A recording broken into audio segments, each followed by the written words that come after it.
s'identifie pas dans le mot de passe, il a pu bien faire sa connexion réseau.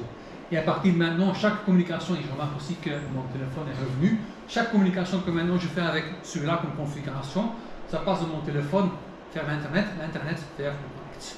Il y a toujours en fait ce petit détour. Alors celui-là, en fait, il est bien content et ça, il faut encore poser la question, quelle couleur est-ce qu'il a maintenant? Ben, pour l'instant, en fait, il a l'utilisation verte. De nouveau, je ne vais pas faire maintenant, mais cet après-midi, je vais une fois donner un mauvais mot de passe. Tu vas remarquer que je vais vraiment répondre ce que je vois à ce moment-là. En fait, et maintenant, je vois ici pulsation verte. Ce n'est pas vraiment clignotante, c'est plus doucement, n'est-ce pas? Voilà, c'est une pulsation verte que je fais. Il est bien content, ben, presque bien content, parce qu'il a encore une configuration à faire. On a bien fait toute la configuration, mais il faut encore indiquer mes différentes pinces qui sont branchées. Qu'est-ce qu'il mesure au juste? Et là, tu remarques en effet, du premier setup, il a trouvé le port A et D qui sont occupés, et du deuxième port B et C. Alors, je vois que les différents ports qui sont occupés dans mes différents setups. Et maintenant, je vais encore lier ces différents ports avec les différentes charges que je suis en train de mesurer, ou que j'ai définies. Alors, je vais commencer avec le premier, le A, et pour être sûr qu'on ne se trompe pas, tu remarques qu'à côté de ce port A de mon setup, le LED un peu vite. Alors, pour visualiser, ok, c'est bien celui-là que je suis en train de configurer, celui-là, ah oui, rappelez-vous que j'avais configuré celui-là sur mon petit pour mesurer mon réseau. Alors, dans la liste des charges que je vais mesurer, ah, c'est bien le réseau que je mesure avec celui-là. Et je vais encore indiquer, c'est une pince de 50, 100, 200, 400 ampères. Alors, rappelez-vous encore celui-là, en fait, c'était une pince de 100 ampères. Alors, je choisis en fait le juste type de pince et je continue. Alors, le parti réseau est déjà mesuré. De ce même setup, j'ai encore le port D qui est configuré. Alors, le port D, tu remarques de nouveau maintenant, c'est le LED à côté du port D qui clignote plus vite. Et ça passe vers un des prises, vers la deuxième prise, c'est juste. Alors, ça passe vers la deuxième prise. Disons que la deuxième prise, c'est la production solaire. Ça, c'est en fait l'onduleur qui est branché avec 50 ampères. Ensuite, je peux passer vers le port B du deuxième setup. Et le port B du deuxième setup est bien branché avec la première prise. Ok. Celui-là, en fait, je dis que c'est le radiateur, 50 ampères. Et le dernier qui me reste encore, le C, c'est bien en fait salle à manger. C'est en fait un circuit de lumière, 50 ampères, continuer. Et maintenant, en fait, tous les pinces sont liés avec une certaine charge. Tu as aussi remarqué que dans la liste, il y a aussi l'option pour dire qu'il n'était pas encore utilisé, qui était encore vide, qui n'est pas encore occupé avec une certaine charge. C'est quelque chose qu'on peut faire. En tout cas, suivant, on demande encore pour prendre certaines petites photos, pas seulement pour vous, parce qu'ils seront visibles dans l'application, dans le tableau de bord, mais aussi pour l'équipe support de SMAPI. Imaginons que vous, pour une certaine raison, vous contactez l'équipe support SMAPI afin qu'on reçoive quelque part un aperçu de l'ensemble de l'installation. Voilà. Voilà, ça prend un petit peu de temps, mais une fois qu'on voit la photo, ça sera aussi la photo qui sera visible pour l'équipe support, pour vous, pour la propriétaire, mais aussi pour l'équipe support. Tout juste comme on demande aussi de prendre une photo des différents setups, et les touches, en fait, c'est la photo du compteur, afin qu'on voit que c'est monophasé, triphasé, avec son introduction, c'est une chose qu'on peut aussi voir. Et un numéro d'identification sur le setup, quoi. Finalement, on en a plusieurs, numéros. Ouais. Sur chaque setup, il y a en fait un numéro de série. Ok. Voilà. Bon, je vais prendre une seule, mais en principe, on prend toutes les photos, bien sûr. Bon. Et voilà, c'est terminé. C'est-à-dire en fait que j'ai un nouvel emplacement qui s'appelle Marche, si je me rappelle bien. Et là, je remarque déjà en fait que j'ai une consommation de 1 watt. Alors, nous, en fait, tous les composants Infinity ont une petite consommation et ils consomment déjà 1 watt. Quand je tourne, fais marche en arrière, tu remarques aussi que, aussi pour cet emplacement, j'ai mes différentes tuiles avec en direct, avec importation, exportation, et je peux aussi voir ici ces différentes mesures en direct. Pour l'instant, il n'y a pas grand chose qui se passe. On va changer ça, n'est-ce pas? On va ajouter un petit peu de consommateur. Par exemple, ce que je dois ajouter, c'est que on avait un circuit qui mesurait la consommation du chauffage.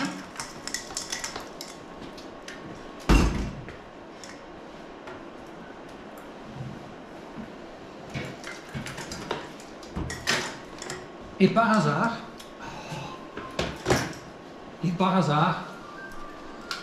j'ai emporté un petit chauffage. D'où est-ce que ça vient? En fait, c'est le type de chauffage qu'on utilise dans les bornes IV Ultra. Pour les bornes IV Ultra, comme ils sont assez ronds, on risque aussi d'avoir de condensation. Et avoir un voltage assez élevé avec de condensation, ce n'est pas vraiment ce qu'on veut avoir. Alors, au moment qu'on mesure une certaine humidité, on allume celui-là pour chauffer l'air afin qu'il n'y ait pas de condensation. Alors, j'ai récupéré un de ces chauffages. En fait, c'est un chauffage, n'est-ce pas? Et si je me rappelle bien, c'était ici, n'est-ce pas? Non. Le deuxième. Voilà. Ça, c'était l'onduleur. Ça, je suis sûr. Je suis sûr. Soit, on verra bien. Alors, nous sommes en route. Et là, tu remarques en effet, réseau et radiateur augmentent tous les deux. Apparemment, celui-là consomme tout près de 300 watts. Et tu remarques encore toujours que le partie réseau, c'est 1 watt plus élevé que celui-là. Mais là, tu remarques, dès que je l'allume, je le vois. Ouais, au moment que je l'éteins, je vais aussi remarquer que ça tombe de nouveau. Ça tombe? Ouais. Alors là, je vois en fait la consommation de mon chauffage. Et le dernier, en fait, l'avant-dernière salle à manger, ça a été en fait mon circuit d'éclairage. Et par hasard, je vais prendre tes ronds avec moi. Alors celui-là, je peux aussi mesurer.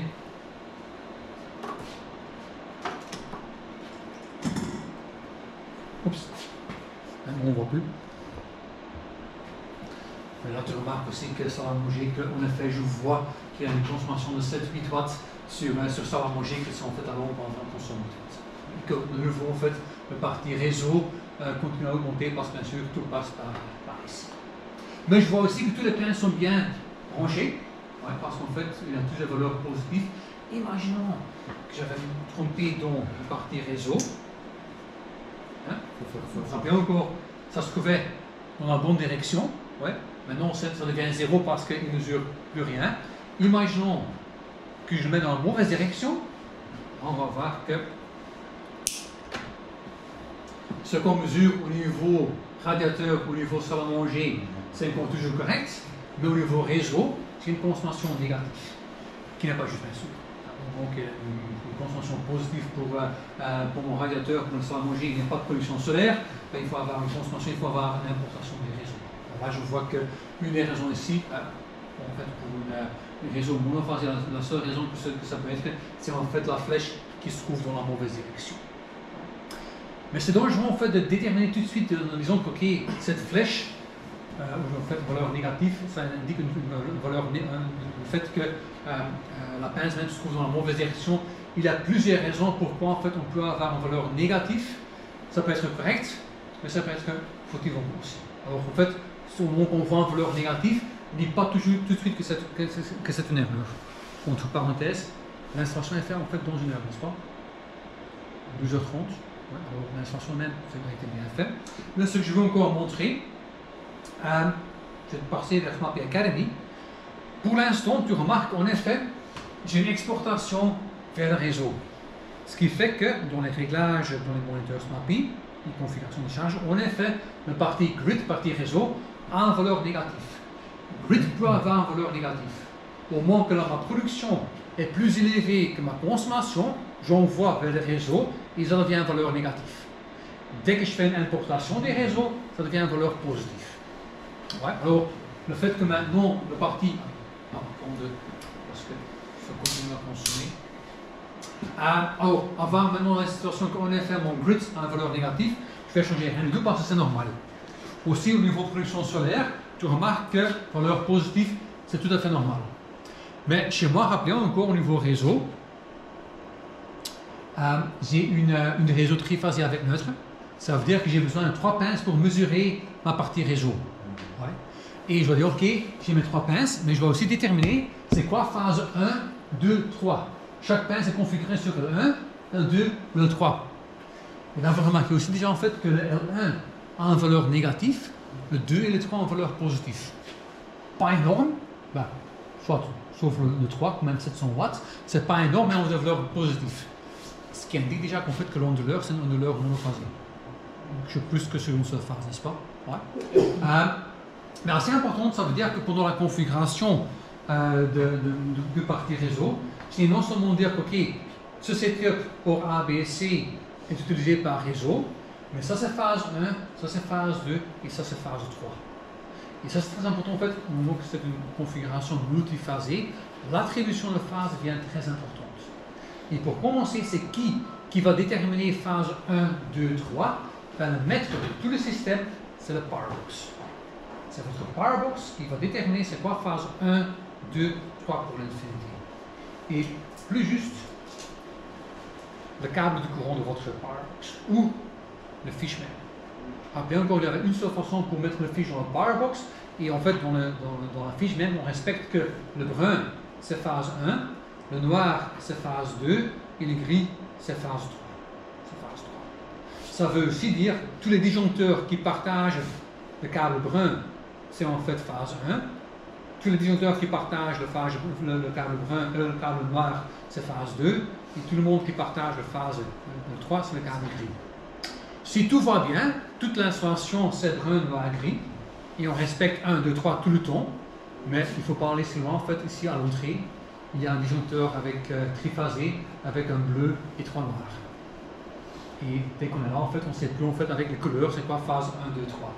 Et là, en fait, on peut utiliser un multimètre tout simplement, où on va mesurer entre le disjoncteur du powerbox et un autre disjoncteur pour déterminer c'est quoi phase 1, 2, 3. Mais où en fait, c'est le disjoncteur du powerbox qui est maître.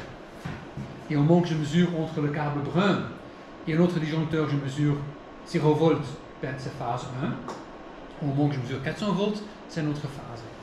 Si je mesure entre le noir du powerbox et un autre disjoncteur 0 volts, c'est phase 2. Le gris du powerbox et un autre disjoncteur 0 volts, c'est la phase 3. Alors ça devient très important pour bien déterminer l'attribution de phase. Pourquoi c'est si important? Ben, on va voir ça en réalité, n'est-ce pas? J'ai de nouveau perdu mon téléphone, voilà. Je ne vais pas modifier mon réseau, mais production solaire. Pour l'instant, j'ai une production solaire de 2000 watts. Juste à peu près. Je sais que c'est une valeur exacte. Ma production maximale que je peux obtenir, c'est à peu près 2500. C'est ça que j'ai comme panneaux solaires. Ils sont déjà là pendant 15 ans. Quelque chose comme ça. Okay. 2000 watts. Ils se trouvent sur phase 1. Et je sais que ça, c'est la bonne configuration. Imaginons que je change la configuration et je le modifie vers phase 2. Je peux toujours en fait taper sur la configuration et je passe vers phase 2. Je dois encore faire marche en arrière, appliquer les modifications. Ça prend un petit peu de temps. Ça va encore se mettre à jour, mais après quelques temps, je remarque que la production solaire n'est plus 2000, mais c'est devenu, ou ça devient, négatif 600, pour pas chuter un tout petit peu, ça devient négatif 1000 watts. Alors, on voit une production solaire négative, on se rend compte qu'on a suivi une formation chez Tom, et Tom a dit, en fait, au moment qu'on a une valeur négative, il faut faire attention à la flèche. Alors apparemment, pour ma production solaire, je me suis trompé, parce qu'une production solaire, c'est une valeur positive, hein, produit quelque chose, c'est une chose positive. Alors apparemment, je me suis trompé dans la direction de la flèche de mon petit CT, alors pas de souci, je passe vers Solar, je passe vers la configuration même, et j'ai ici en fait ici l'option inversée, où je peux changer en fait la direction de la flèche.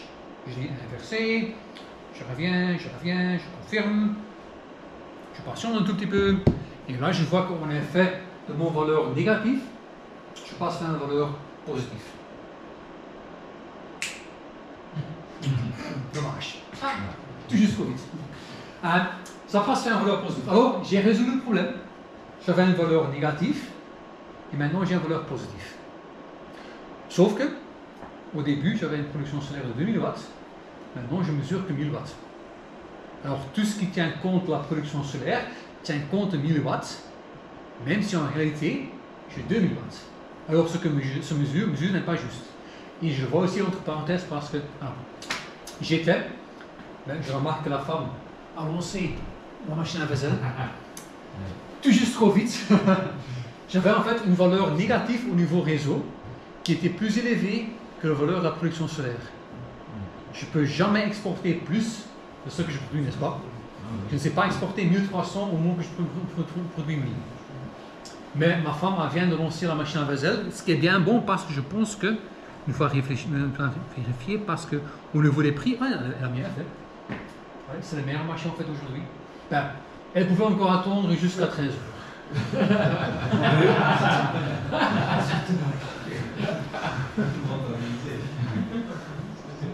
Ben, c'est pas une grande différence, n'est-ce pas? Ah, vous savez pas le mettre sur pause à distance? Soit. Alors, là j'essaie en fait que les valeurs ne sont pas justes. Comment est-ce que je peux le voir? Ben, pas seulement en fait la valeur de ma puissance active, mais aussi le facteur de puissance. Power factor. Et là vous voyez en fait facteur de puissance pour l'instant c'est 0.5. Comment il faut vérifier facteur de puissance? Power factor, ça vous dit quelque chose? Pas grand-chose. On peut avoir plein de choses en théorie là-dessus. Mais voilà, oui, ça c'est en fait la partie théorie. Pour faciliter la vie, quelque chose de différent que tout le monde connaît, ben je pense que tout le monde connaît. Ça vous dit quelque chose? Alors si on regarde en fait la demande d'énergie, il y a deux parties là-dedans. Il y a une partie qu'on peut utiliser, une partie qui sera perdue. En fait, la bière lance. Au moment que j'ai une facteur de puissance de 1, ça veut dire qu'en fait la bière c'est toute la bière. Au moment que j'ai 0.5, c'est moitié-moitié. Moitié bière, moitié mousse. Ça veut dire qu'il y a, en fait, qu'il y a 50% de mon énergie qui revient, qui passe de nouveau vers le réseau, qui en fait, qui n'est pas utilisé, qui est perdu. Ouais. Typique pour production solaire, c'est qu'en fait la production solaire est toujours tout près de 1. Même à partir d'une production de 1 ampère, 1.5 ampère, c'est suffisant en fait pour aller jusqu'à un facteur de puissance de 1. Pour les consommateurs, ce qu'on dit en fait comme paramètre, c'est qu'il faut avoir un courant d'au minimum 10% du courant maximal de la pince pour dire quelque chose concernant le facteur de puissance. Autrement dit, une pince de 50 ampères, il faut avoir 5 ampères de courant pour déterminer est-ce qu'en fait le puissance facteur, est-ce que c'est raisonnable oui ou non. Si on va le comparer avec les bornes de recharge, une borne qui prend 16, qui prend 32 ampères, on dépasse 10%. Alors si on manque une voiture charge, au niveau réseau, au niveau de borne, ben, il faut avoir ce facteur de puissance de 1. Si on voit qu'une voiture charge et on voit X watts avec facteur de puissance de 50, on sait que l'attribution de phase n'est pas juste. On peut le corriger. Ouais. Ben, on peut le corriger. Bien sûr, avant de corriger, il faut être sûr qu'il faut déterminer c'est quoi, c'est quelle phase qui est utilisée. De nouveau, multimètre, on commence à mesurer. Comme je suis ici à distance, ben, je ne sais pas utiliser mon multimètre. Alors, je ne vais pas donner le téléphone à ma femme pour dire qu'on a un multimètre, je ne le fais pas, mais je marque en fait pour l'instant courant de 8 ampères. Je dois avoir un facteur de puissance de 1. Non 9, non 8, mais tout près de 1. Alors, là, je vais modifier la configuration et je vais dire que c'est une fois phase 3. Phase 3, je retourne, confirmer. Tout de suite passer vers celui-là en fait. Et là, je vois aussi sur phase 3, si je passe un tout petit peu, là, je vois aussi que la facteur de puissance n'est que 0.6. Ça va encore se mettre un petit peu en collision. En fait, c'est toujours pas ça. Alors, je sais que ce n'est pas phase 2, ce n'est pas phase 3. Alors, ça doit être phase 1, n'est-ce pas? Alors, quand je retourne au dans la configuration, je passe vers phase 1. Je vais aussi tout de suite déactiver l'inversé parce que ce n'est pas nécessaire. Quand je retourne, confirmer.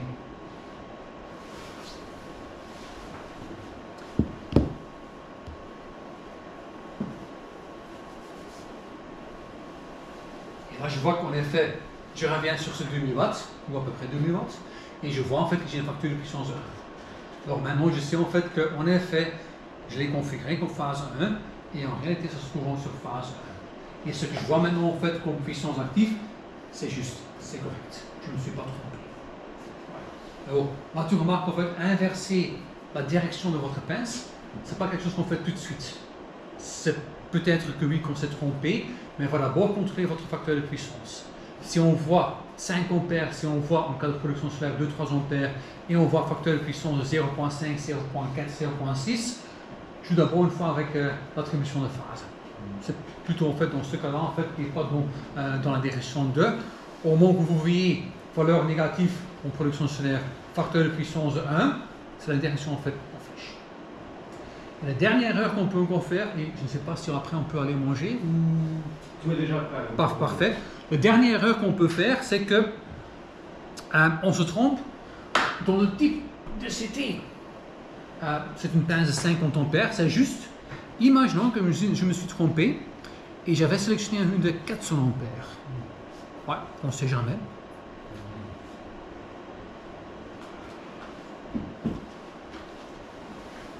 Et quand je prends de 400 ampères, là tu remarques que le facteur de puissance est toujours raisonnable, ça ne change pas, mais regarde une fois, c'est 4 fois plus tout simplement. Voilà. Alors maintenant, soi-disant, je suis en train de produire 4000 watts, pardon, 8000 watts, qui n'est pas juste, n'est-ce pas? Avec des panneaux solaires qui passent jusqu'à 2500, alors là c'est toujours bien pour la production solaire de comparer en fait les valeurs de l'ondeleur et la valeur de SMAPI. Ça c'est plutôt rare, mais je l'ai eu une fois que je donnais formation chez une société, et c'était sur le Fleet Manager, je voyais en fait que sur phase 1 et 2, la consommation était assez normale, mais sur phase 3, la consommation était plus élevée. Oui, ok, c'est pas grave, ce sera ma femme qui est en train de faire quelque chose d'important, en fait, c'est normal, ça c'est normal. Mais je trouvais quand même que c'était fort élevé. Alors j'avais retenu en fait le nom de l'emplacement, et le soir, la nuit, je me connectais avec la configuration, et je vais encore toujours cette consommation plus élevée sur la phase 3. Et je ne comprenais pas. Je ne voyais pas en fait comment est-ce que sur son phase 3, il peut avoir tout le temps cette consommation plus élevée. Ça m'a pris un petit peu de temps, mais à la fin, j'avais remarqué qu'il avait configuré avec une pince de 400 ampères. Changer vers 50 parce que c'est rare qu'on utilise cela en fait en résidentiel. Je changeais vers 50 ampères et les valeurs étaient normales. Alors, on ne sait jamais si on se trompe. Si on se trompe, on peut aussi avoir une mauvaise production solaire avant appliquer les modifications. Et là, je vais retourner vers une valeur normale. Et après, est-ce qu'il a été inversé tantôt pour le mettre après ou ce sera automatiquement? Bah, je l'ai remis, n'est-ce pas? Ouais. J'ai tout de suite, en fait, au moment que je veux passer nouveau vers phase 1, j'ai aussi supprimé l'inversé. Ouais, afin que je pouvais le faire tout de suite. Ouais. Peut-être pour terminer, ce que je conseille toujours au niveau Infinity, même si on n'est pas encore une voiture électrique qui n'a pas de borne de recharge, essaye d'avoir une installation Infinity chez vous à la maison. C'est chouette pour jouer avec, c'est chouette pour apprendre certaines petites choses, même si tu n'as rien à voir avec les bornes de recharge, mais de jouer avec le multiphasé, donner attribution de phase, mesurer certaines choses, connaître votre consommation en veille, et éventuellement jouer avec votre consommation en veille. Je vais encore montrer celui-là en fait. Tout au début en fait que je commençais avec l'Infinity, au niveau consommation en veille, je me trouvais vraiment au milieu. Avec cette comparaison avec les fonds de ménage. C'était vraiment au milieu. Ce qui ne me plaisait pas en fait. Et là en fait, j'ai commencé à travailler sur ma consommation en veille. D'abord une fois.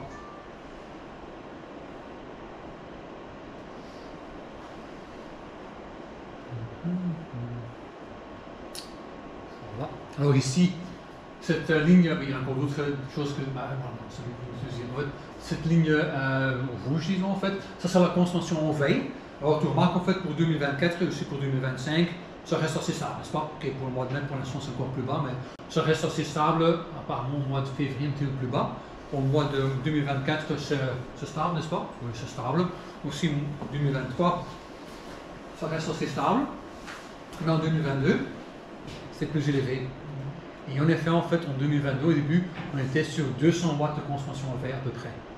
Et là, en fait, à partir du mois de juin, mai-juin, j'ai commencé à travailler là-dessus et j'ai pu en fait couper ma consommation en veille en deux. Et ça a aussi une certaine influence sur le prix, parce qu'en 2022, on avait en fait 1,4 MW en consommation en veille qui coûtait 225 €. 2023, 0,8, non, disons 100 €. Alors tu remarques aussi en termes de prix, je gagne 100-150 € par an avec cette réduction de consommation en veille. Aussi l'année passée, c'était un petit peu plus élevé, 0,8 vers 0,84, mais c'est encore toujours raisonnable. Alors c'est quand même en fait plus que 100 € par an que je gagne avec cette réduction de consommation en veille. Et c'est vraiment aller chercher quelles sont les choses qui restent allumées pendant la nuit et est-ce qu'on peut les éteindre. C'est excellent. Et ce sont toujours des choses qui sont typiques comme le bureau, comme d'autres choses, mais aussi certaines choses étonnantes. Tu remarques que tiens. Plasma, même en veille. Pardon, c'est La TV, même en veille. la TV, même en veille, plaque à cuisiner, qui consomme 12 watts. Consomme 12 watts tout le temps. Et c'est toujours en fait, ce sont des touches tactiles. Et pour que ces touches tactiles fonctionnent, ça consomme 12 watts. Si on fait le calcul, 12 watts, 24 sur 24, 305, 55, 65 sur 305, 65, ça coûte l'argent, n'est-ce pas? Alors j'ai l'interrupteur. Etc. Si vous rentrez, vous démarrez la pompe. C'est vrai, ça fait la différence. Oui, mais si on voit sur en 2020. Si on fait ça sur des industries, par exemple, là on parle de sous la fin. Mais si on parle même d'une. Ah, ça doit se passer. Ça, je trouve assez étonnant en fait. Une consommation en fait de 1,4 mégawatts. C'est même pas en kilowatt, mais c'est en mégawatts qu'on peut dire une consommation. Je trouve assez. Ouais. Mais de temps en temps, il y a des choses qui sont vraiment étonnantes et que. On apprend et on peut réduire la consommation et bien sûr l'énergie. Objectivement, vous le faites vous-même, l'interrupteur, mais s'il doit appeler un professionnel, il faut voir le pour et le contre. Ouais. C'est comme ça. Ouais. Bien sûr. Un professionnel ne va pas se déplacer en dessous de 150, je pense. Et l'interrupteur, c'est un interrupteur récupéré de n'importe quoi en fait. Le contacteur aussi, alors ça ne m'a pas coûté qu'un petit peu de travail, mais ouais, tout à fait. Mais par exemple, le bureau, avec ordinateur, imprimante, avait une consommation avec de 35 watts. 35 watts, c'est encore plus que la plaque à cuisiner. Là, j'ai acheté une petite horloge que je peux mettre dans le tableau qui coupe le courant vers tout le bureau à partir de, je pense, minuit 30 et qui rallume, je pense, 5h30, 6h du en fait. Et ça sont en fait quelque part 120 Wh par jour que je gagne. C'est pas énorme, mais quand même, ouais. Et là, en fait, j'ai dû acheter cette horloge qui ne coûtait pas si cher.